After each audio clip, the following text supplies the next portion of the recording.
Welcome to HardReset.Info channel. In front of me SONY Alpha, and now I'm going to show you how to change the panorama direction.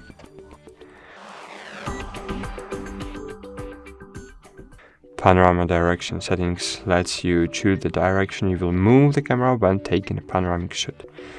It's also not selected in normal mode, so in video mode, for example, or in photo mode. Firstly, to change this setting, you need to switch to panorama mode here. As you can see, now I have panorama mode enabled, and then this setting will be unlocked on your device.